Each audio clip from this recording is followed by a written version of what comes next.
தேவையான வெஜிடபிள்ஸ் என்னெல்லாம்னு பார்க்கிறோம். மெயினா வேண்டது சேனையாக்கும். சேന இல்லைன்னா ചേമ്പ് ஏதாவது ஒன்னு எடுத்தா போரும் உங்களுக்கு. மெயினா இப்ப நம்ம மண்டபத்திலே ஆனாலும் சாப்பாட்டுக்கு சேனை தான் போடுவா. இந்த மாதிரி கஷ்ணமொന്നും அல்ல, பெருசு பெருசாத்தான் இருக்கும். உங்களுக்கு தெரியும், ஒரு இത്ര വലിയ ചങ്ക്സാ இருக்கும். பெரிய வெட்டியே போட்டிருப்பா. இப்ப நம்ம வீட்டிலே ஆத்தாலும் நம்ம கொஞ்சம் சின்ன கஷ்ணமா നറുക്കിക്കൊണ്ടോന്നാണ് இருக்கு. ചേന വേണം. ഒരു കായ എടുത്തിരിക്കാൻ, ഇത് പൊന്തങ്കായയാക്കും. ഒരു ചിന്ന കഷ്ണം, ഒരു ചിന്ന പീസ് മത്തൻ. ഇത് വന്ന് പൊടലങ്ക, മുരിങ്ങക്കോല്. ഇത് മാമ്പഴം, ഒരു മാമ്പഴം നറുക്കി വെച്ചിരിക്കാൻ. இல்லைன்னா உங்களுக்கு பச்சை மாங்காய் வேணாலும் சேர்த்துக்கலாம். இது வந்து வெள்ளரிக்க. இത്രയും ஆக்கும் இதுல எடுத்திருக்கிற வெஜிடபிள்ஸ். இത്രയും வெஜிடபிள் போட்டிருக்க இன்னைக்கு நம்ம ரசகாலன் பண்ண போறோம். அப்போ அதுக்கு ஆദ്യം இந்த கஷ்ணங்கள் எல்லாம் வேவிக்கணும். இதுல வந்து ஆദ്യം ஃபர்ஸ்ட் சேனையை வேவிச்செடுத்து விடுறோம்.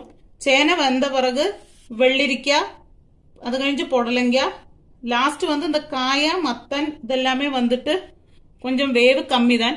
அப்போ இந்த சேனை வெந்த பின்ன அது போட்டா போறோம். அப்போ ஆദ്യം നമുക്ക് ചേന വേവിച്ചെടുக்கிறோம். ഞാനിപ്പോ ഒരു കടായി എടുത്തിരിക്കேன். ഇത് നല്ല കട്ടിയുള്ള ഒരു ഇറ്റാലിയൻ കടായി എടുത്തിരിக்கேன். இல்ல உங்களுக்கு கல்ச்சட்டியில வேணுமானாலும் இது பண்ணலாம். கொஞ்சம் திரி இளக்கறதுக்கும் இதெல்லாம் கொஞ்சம் விஸ்தாரமா உள்ளதான ஒரு കടായിയോ இல்லைன்னா ഒരു കട്ടിയുള്ള ഒരു പാത്രം എടുത്തുങ്കോ. അതിൽ ആദ്യം കൊഞ്ചം തണ്ണി ചേർക്കണം. അതിൽ നമുക്ക് இந்த അലമ്പി വെച്ച ചേനയെ போட்டு வேவிக்க வைக்கிறோம். இதுல இப்ப உப்பு போட மாட்டோம். ஏன்னா சேனை எப்படி வேவு தெரியாது. ரொம்ப வேவு ஜாஸ்தி உள்ள சேனையானா குக்கர்ல போட்டு ஒரு விசில் അടുപ്പിച്ചു விடலாம். ഇത് നന്നാ കുഴഞ്ഞു വേവറ ചേനയാണെന്നാലും ഇതിലേ വെന്ത പിന്നെ ബാക്കി വെജിറ്റബിൾ പോടുறோம். இதுக்கு ആവശ്യமான മഞ്ഞൾ തൂൾ മാത്രം ഇപ്പൊ போட்டு വേവിച്ചെടുக்கிறோம்.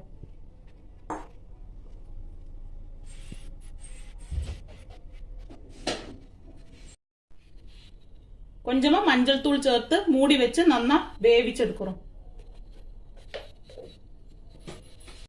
ചേന வந்து ஒரு 80% കുക്ക് ആയേച്ച്. ഇതാ இப்படி അമത്തി பார்த்தா കുക്ക് ആയേച്ച്. ഇനി നമുക്ക് ഇതില് വെള്ളരിക്ക ചേർത്ത് കൊടുக்கலாம். വേവ് അനുസരിച്ചിട്ട് ഓരോരോ കഷ്ണങ്ങളെ പോട്ട് കൊടുക്കണം. വെന്ത് ഉടയെ കൂടാതെ, அதனால വേവ് അനുസരിച്ചിട്ട് ഓരോ ആദ്യം ചേന വെന്തത്, പിന്നെ വെള്ളരിക്ക ഒന്ന് വെന്തേ പിന്നെ മത്തൻ, മുരിങ്ങക്കോല് എല്ലാമേ ചേർത്ത് കൊടുക്കണം.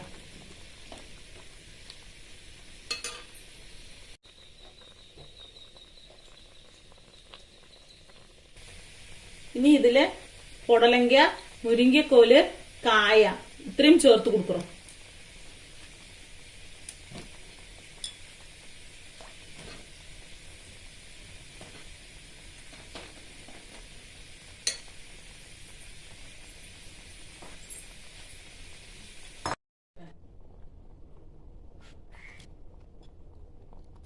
இந்த மத்தங்க இல்ல பரங்கிக்க இப்ப சேர்த்து கொடுக்கலாம். அப்புறம் அந்த மாம்பழத்தையும் இப்படியே போட்டுடலாம்.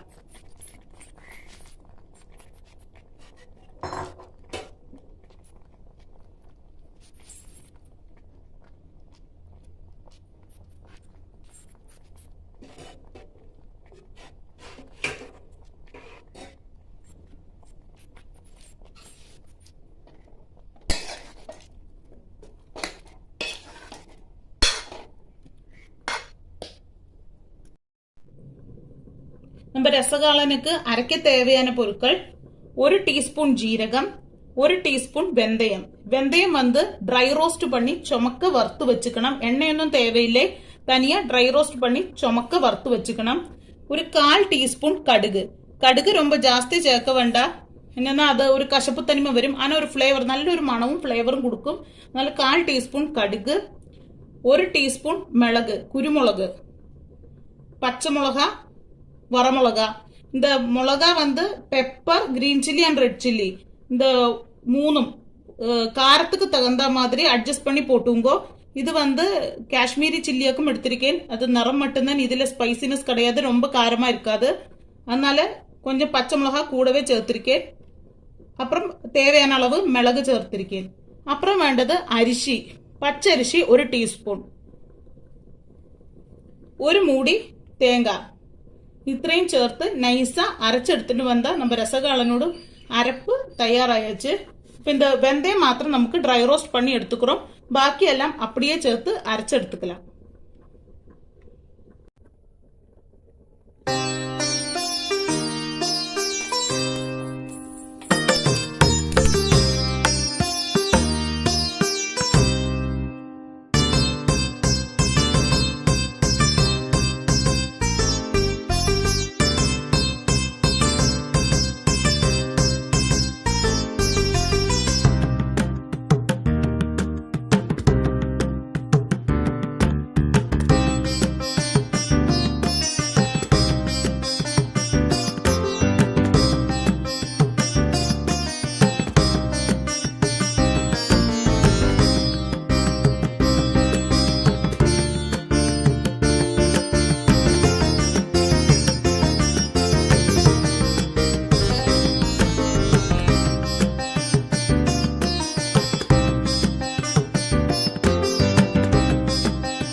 இந்த ஸ்டேஜ்ல தேவையான அளவு உப்பு சேர்த்து கொடுக்கிறோம்.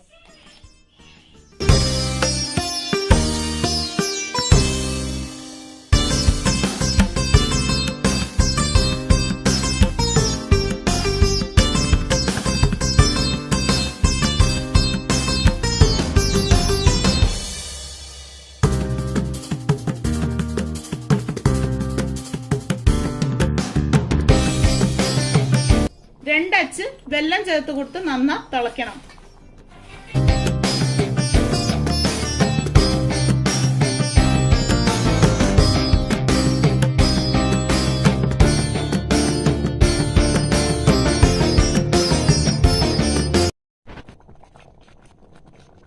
ഇനി ഇതില് നല്ല പുളിച്ച മോര് വേണം ചേർത്ത് കൊടുക്കത്തത്. തൈരല്ല, മോര്.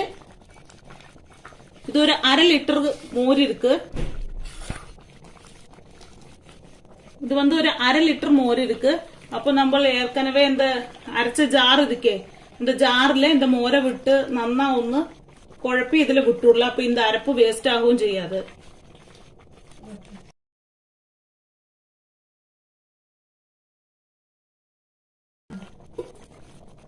എപ്പോഴുമേ ഗ്യാസ് ഓഫ് பண்ணிட்டு മോരോ തേങ്ങാപ്പാലോ എല്ലാം ചേർക്കുന്നതിനാൽ തേങ്ങാപ്പാല് തലപ്പാല് ചേർക്കുന്നതിനാൽ ഓഫ് பண்ணிட்டு വേണം ചേർക്കുക. അതേ மாதிரி മോര് മാമം இல்லைன்னா കൂട്ടൻ പിരിஞ்சു പോക வாய்ப்பு இருக்கு. அப்ப நமக்கு இந்த மோര് ആദ്യം ചേർത്ത് കൊടുக்கலாம். പുളിப்புக்கு தகுந்த மாதிரி மோரை சேர்த்துங்க. ரொம்ப புளிச்ச மோராக்கு உங்கள்கிட்ட இருக்குன்னா அளவை തീർച്ചയാ കുറച്ചുக்கலாம்.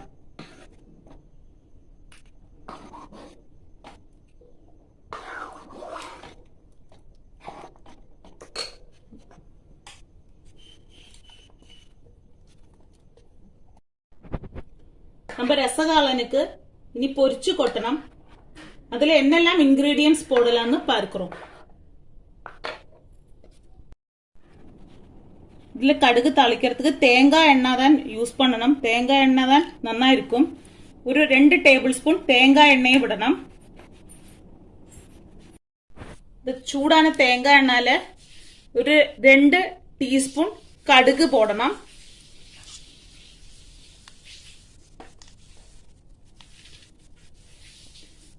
4 வரமிளகா.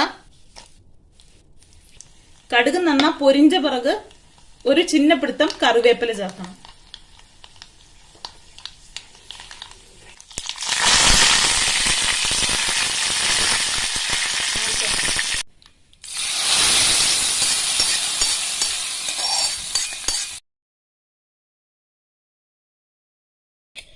കേരള സ്റ്റൈൽ രസക്കാളൻ, കാളൻ, മോർക്കുഴമ്പ് எல்லாத்துலயுமே ஒரு சீக்ரெட் இன்கிரீடியன்ட், ஒரு ஃபிளேவர் என்ஹான்சிங் சொல்றது வந்து ஒரு சின்ன டீஸ்பூன் நெய்யில உலுவா பொடி மூப்பிச்சு லாஸ்ட் சேர்த்து கொடுக்கறது.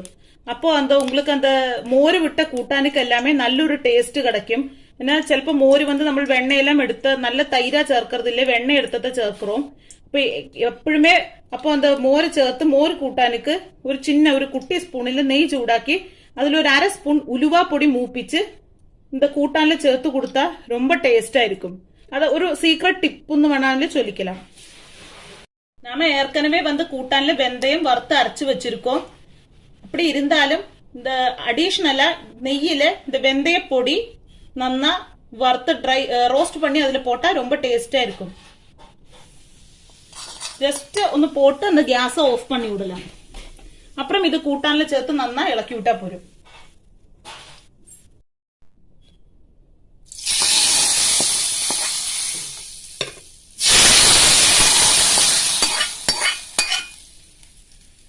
நம்ம പാലക്കാടൻ രസകാളൻ മണക്ക തയ്യാറായാச்சு.